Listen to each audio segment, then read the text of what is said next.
누가복음 21장 1절부터 4절까지 말씀입니다. 누가복음 21장 1절부터 4절까지 말씀을 합독하겠습니다. 예수께서 눈을 들어 부자들이 헌금함에 헌금 넣는 것을 보시고 또 어떤 가난한 과부가 2렙돈 넣는 것을 보시고 이르시되 내가 참으로 너희에게 말하노니 이 가난한 과부가 다른 모든 사람보다 많이 넣었도다. 저들은 풍족한 중에서 헌금을 넣었거니와 이 과부는 그 가난한 중에서 자기가 가지고 있는 생활비 전부를 넣었느니라 하시니라. 아멘.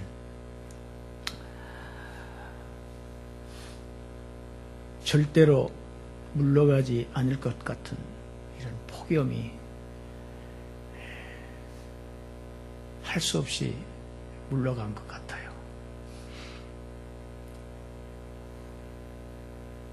어제는 얼마나 날씨가 아주 좋은지 저는 아이고 좋아라 소리를 하루에 수십 번을 했습니다. 그리고 이런 생각을 했어요. 올여름이 그렇게 무덥지 않았다라고 하면 내가 오늘 이렇게 좋다는 얘기를 여러 번 반복할까? 가을은 의례껏 시원하고 좋은 날이라고 생각했었는데 야, 그래서 우리에게 시련을 주시는 것이구나. 어려움을 당하고 난 다음에 우리의 평범한 일상이 얼마나 복스러운 것이라는 것을 깨닫습니다. 우리의 일상이 행복입니다. 참 좋은 계절을 주신 하나님께 감사를 드리고 오늘 이렇게 또 8월 마지막 주 예배를 이렇게 함께 드릴 수 있게 돼서 너무 감사합니다. 오늘 본문은 헌금에 관한 내용이지요. 예수님께서 사람들이 헌금함에 헌금 넣는 것을 보셨습니다. 그때 보셨던 예수님은 지금도 우리의 헌금 넣는 모습을 보고 계신다고 생각하셔야 됩니다. 그렇지 않으면 이것은 남들의 이야기이지 나의 메시지는 아닙니다. 내가 헌금함에 헌금 넣는 장면을 예수님께서 직접 이렇게 보시고 계신다는 점을 우리는 잊지 말아야 됩니다. 부자들이 헌금 넣는 것을 또 보시고 또 반대로 한 가난한 과부가 헌금 넣는 장면을 예수님께서 보셨습니다.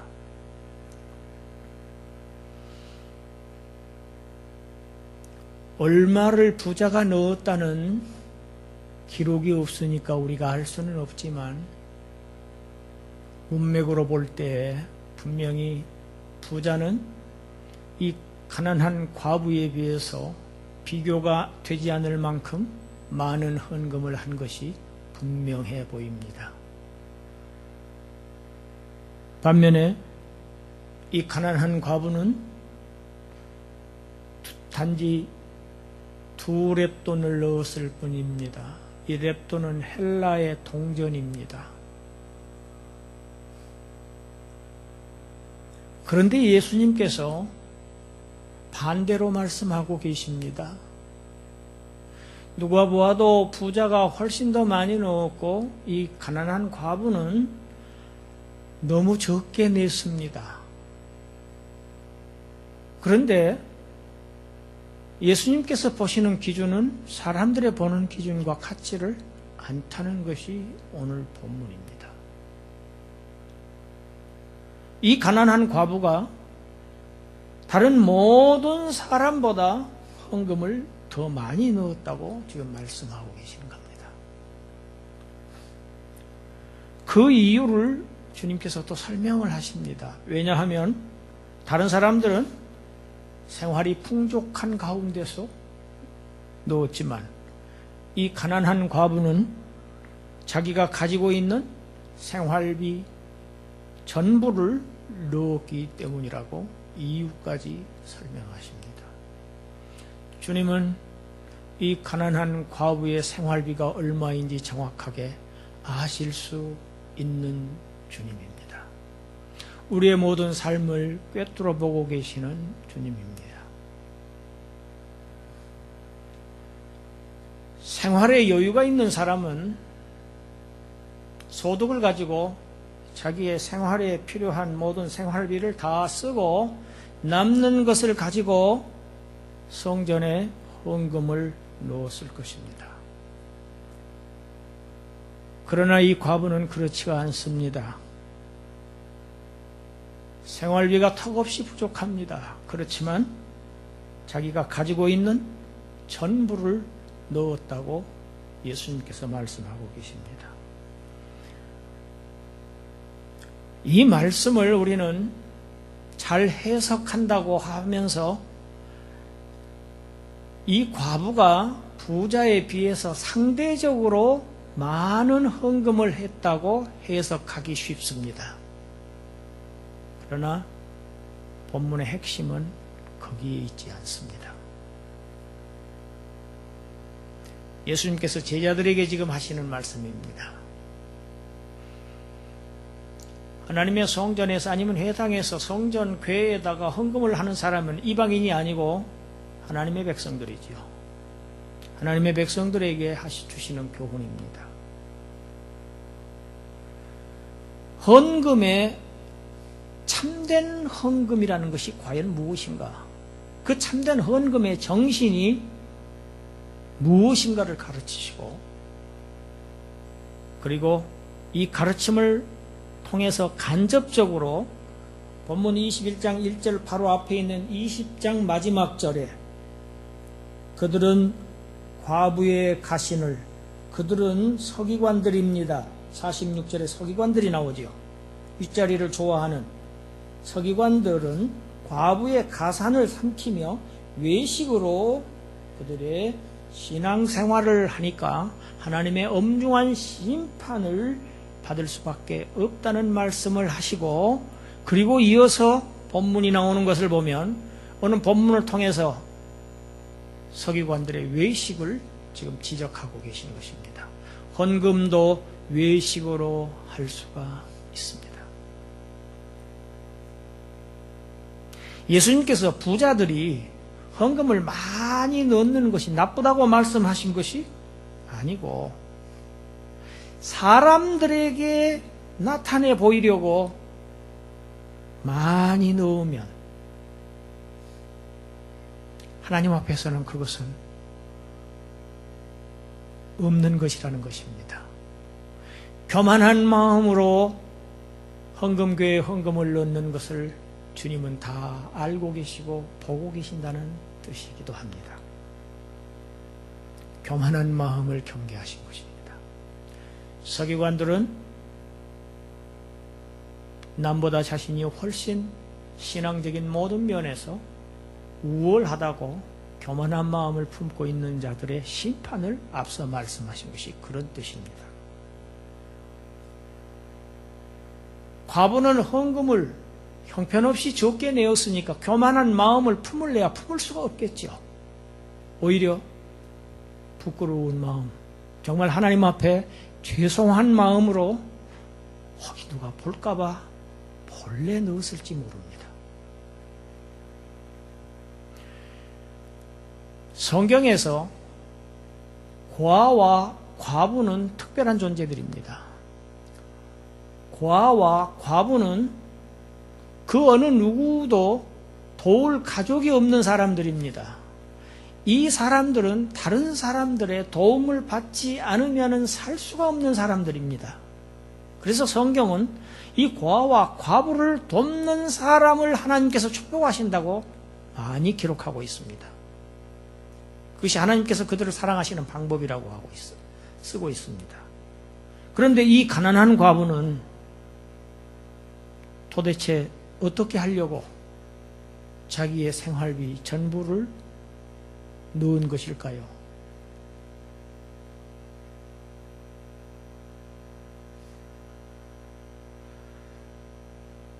이 과부가 자신의 생활을 만약에 걱정했더라면, 자신의 쓸 것을 염려했더라면,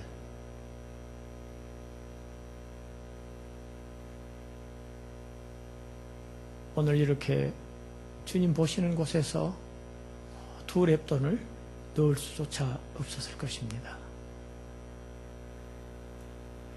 과부는 자신의 삶을 전적으로 하나님께 의존했다는 사실입니다.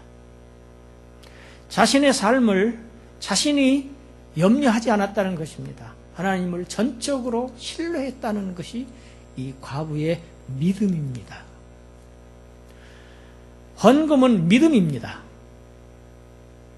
분명한 믿음입니다. 어떤 믿음이냐? 내 삶을 전적으로 하나님께 의존합니다, 맡깁니다 하는 그러한 가장 강력한 표현이, 믿음의 표현이 헌금이라는 사실이 오늘 본문의 중심입니다. 그런 사람을, 하나님께 자신의 삶을 온전히 의탁하는 삶을 하나님께서 그들의 삶을 풍족하게 하시고 그들의 생활을 도우신다는 것이 오늘 본문의 교훈입니다. 구약시대의 헌금은, 여기서 우리가 헌금에 대해서 좀 생각해 볼 필요가 있습니다. 저는 평상시에 헌금에 관한 설교를 하지 잘 않습니다. 그런데 오늘 이렇게 누가복음을 강해 설교를 하다 보니까 오늘 본문에 헌금이 나왔습니다. 구약시대에는 헌금이 주로 11조와 제사 때에 바치는 제물이었습니다. 만물을 지으신 분이 하나님이십니다. 땅과 하늘과 그 하늘과 땅 사이에 있는 모든 만물, 그리고 거기에서 나오는 모든 산물, 이것은 모두 다 하나님의 소유입니다. 성경은 모든 것이 다 하나님께로부터 왔다고 기록하고 있습니다. 이것이 창세기 1장 1절입니다. 창세기 1장 1절, 성경의 첫 장 첫 절을 믿는 믿음을 가진 사람들의 자세는, 헌금을 하는 자세는 어떠해야 하는가가 있습니다. 헌금은 창세기 1장 1절과 연관됩니다. 하나님을 과연 창조주로 믿고 있느냐? 모든 소유권이 다 하나님께 있다는 사실을 인정하고 있느냐?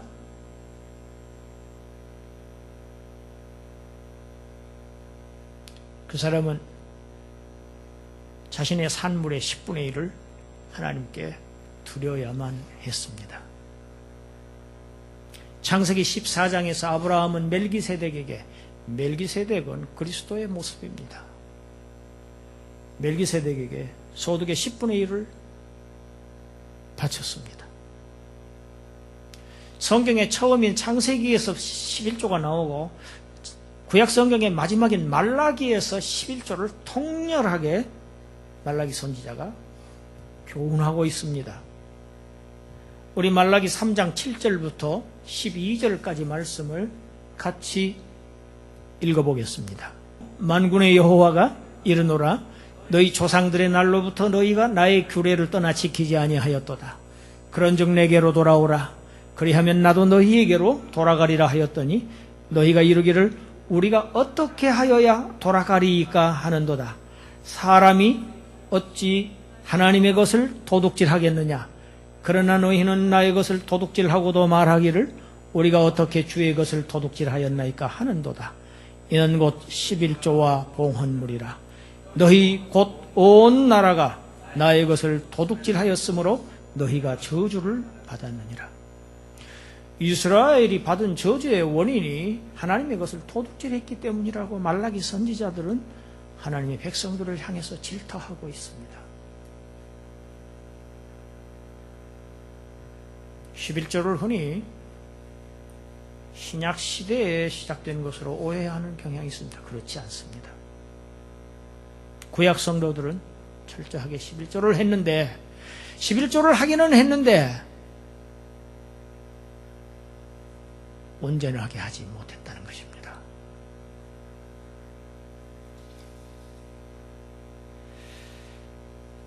그러면 초대교회, 신약시대에 와서 초대교회에서는 어떻게 헌금이 드려졌는가? 예루살렘 성도들이 굉장히 가난했습니다. 그 가난한 성도들을 돕는 헌금을 사도 바울을 통해서 보냈습니다. 그리고 하나님의 백성들이 삶이 평등하지를 않았습니다. 부자가 있고 아주 형편없이 가난한 사람들이 있었기 때문에 그 부를 공유하는 수단으로 자신의 재산을 헌납하는 사람들이 사도행전 초에 있었습니다. 교회 초기 시절에 있었습니다. 이것은 곧 사랑을 실천하는 헌금의 모습이었습니다. 그러니까 초대교회의 헌금은 하나님의 은혜에 감사하는 그러한 의미뿐만 아니라 형제에 대한 봉사와 성도 간의 평등을 이루는 그러한 방법으로 행해졌습니다. 그것이 고린도후서 8장 1절부터 5절까지의 말씀입니다. 함께 읽겠습니다. 형제들아, 하나님께서 마게도냐 교회들에게 주신 은혜를 우리가 너희에게 알리노니 환난의 많은 시련 가운데서 그들의 넘치는 기쁨과 극심한 가난이 그들의 풍성한 연보를 넘치도록 하게 하였느니라. 내가 증언하노니 그들이 힘대로 할 뿐 아니라 힘에 지나도록 자원하여 이 은혜와 성도와 섬기는 일에 참여함에 대하여 우리에게 간절히 구하니 우리가 바라던 것뿐 아니라 그들이 먼저 자신을 죽게 드리고 또 하나님의 뜻을 따라 우리에게 주었도다. 마게도냐 교회의 성도들이 예루살렘 교회의 그 가난한 성도들을 위해서 한 헌금은 그들이 생활이 여유로워서 했던 것이 결코 아니었음을 본문이 말하고 있습니다. 그들은 수없이 많은 환난과 시련 속에 있는 성도들이었습니다. 그 안에서 그들은 넘치는 기쁨과 동시에 극심한 가난 속에 살고 있었습니다. 가난 속에 살면서도 그들은 기쁘게 살았습니다. 슬퍼하지 않았습니다. 그것이 그들의 풍요로움이었습니다. 그래서 그들은 비록 자신들의 삶이 가난하고 자신들은 시련과 환난 속에 있지만 큰 기쁨을 가지고 성도들을 위해서 풍성한 연보를 넘치도록 했다고 사도가 기록하고 있는 것입니다. 얼마를 했으면 좋겠다고 바라는 그 수준이 아니었다는 이야기입니다. 이것을 사도는 5절에서 그들은 물질을 드리기 이전에 먼저 자기 자신들을 하나님께 드린 것이라고 해석하고 있습니다. 그들이 먼저 자신을 죽게 드리고 또 하나님의 뜻을 따라 우리에게 주었도다. 자신들을 하나님께 헌신했다는 얘기입니다. 오늘 본문의 과부는 하나님께 받은 것이 아주 적습니다. 하나님의 축복을 많이 받지 못했습니다. 마게도냐 성도들도 마찬가지였습니다. 그러나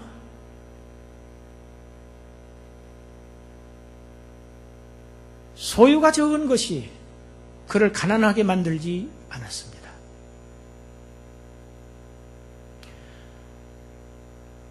헬라 화폐 한 렙돈이 달러로 치자면 8분의 1센트라고 합니다. 그러니까 2렙돈이면 얼마가 되겠습니까? 그 두 랩돈 넣는 것을 보시고 주님이 생활비 전부를 넣었다고 말씀하시는 걸 보면 이 가난한 과부가 생활을 어떻게 꾸려가는지 우리가 짐작할 수 있습니다. 정말 피나게 살고 있다는 이야기입니다.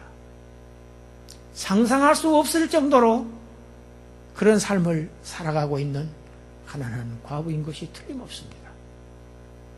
그런데 이 과부의 어디에서 우리가 자신의 생활을 염려하고 근심하며 걱정하는 모습을 볼 수 있습니까?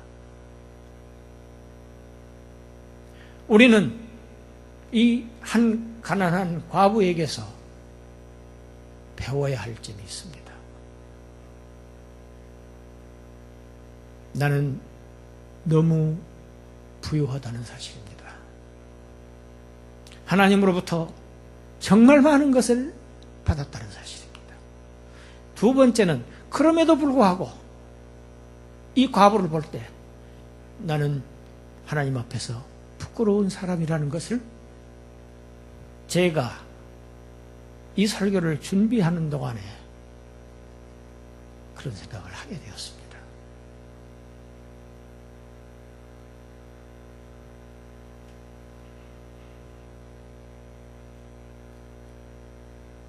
오늘날 헌금은 예배의 중요한 요소 중에 하나입니다. 하나님의 은혜를 기억하고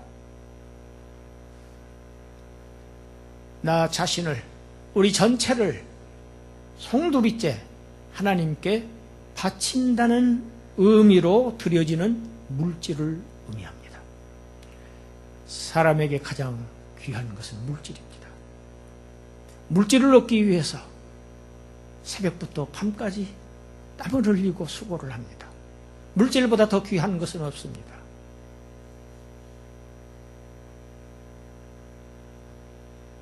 내 모든 삶이, 내 인생의 모든 것이 다 주의 것입니다 라고 시인하면서 우리는 예배 시간에 헌금 순서를 빠지지 않고 갔습니다. 예물이 없는 제사는 없었습니다. 오늘 본문은 물질에 앞선 얘기입니다. 물질에 대한 이야기가 아닙니다. 물질을 드리기에 앞서서 먼저 자신을 전적으로 하나님께 헌신하고 자신을 온전히 하나님께 맡길 수 있는 그러한 믿음을 가진 자의 경건한 마음, 겸손한 마음, 진실한 마음을 주님께서 헌금함을 보시면서 우리에게 교훈하신 것입니다. 이렇게 드리는 제물이 하나님께서 받으실 만한 향기로운 제물입니다. 빌립보 4장 18절에 사도 바울이 빌립보 성도들을 향하여서 너희의 그 헌금이 하나님께서 받으실 만한, 기뻐 받으실 만한 제물이 되었다고 그들을 칭찬하는 모습을 봅니다. 오늘 말씀을 통해서 저와 여러분이 우리의 삶에 있어서 하나님의 축복의 풍성한 열매가 맺어지기를 주님의 이름으로 축원합니다. 기도드리겠습니다.